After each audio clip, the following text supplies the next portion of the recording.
We were at one of the most severe and long-term drought periods that we had seen in decades. 2007 seemed to be the record year in terms of drought because we had areas burn in 2007 that hadn't burned for 75 years. The point that I always talk about is December of 2006, I got together with Chip Campbell, who's, runs our concessionaire, and a volunteer that had been working on the refuge for many, many years. And he said he knew a hiking trail that we could go to what's called Craven's Hammock. We walked from Pine Island up to Craven's Hammock, up through the northwestern swamp and back.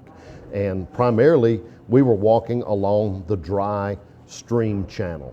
It was like the yellow brick road. We walked all the way to Craven's Hammock, we walked all the way back, we never got our feet wet. And at that point, it dawned on me, this really is a drought. This is a drought like we haven't seen for a number of decades.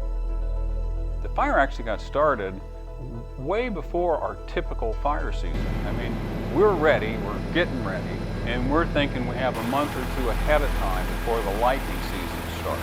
It was started by a downed power line. Had some high winds, and the power line hit the ground and caused a spark and a fire that ran eventually 12 miles into the northwest corner of the refuge.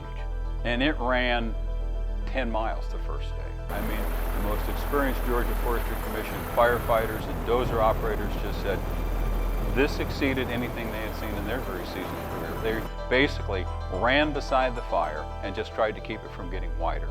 So it had been going for a little while before it got down to us. It actually burnt the area around the Okefenokee Swamp Park up on the north end before it got down here on us. But with that wind driving it, eventually it did get on down here.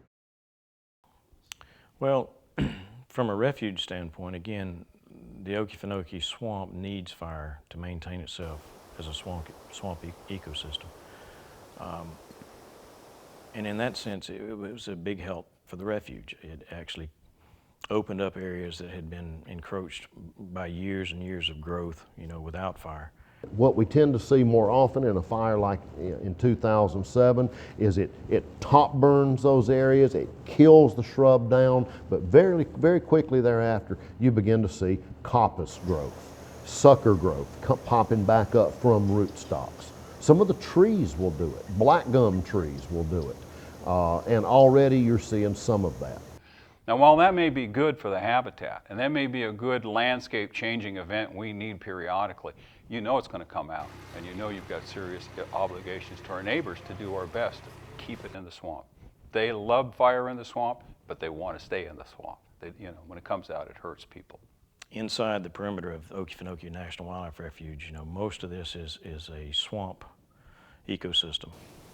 We do have some pine uplands around the edge, and we do also have some pine islands in the interior, but the majority of it is swampland, which has a lot of organic soils, peat, and as the drought progresses, these layers of peat begin to dry out, and these fires get entrenched in that peat, and it's something that we just can't put out. I mean, we have attempted to and spent tens of millions of dollars and never put it out.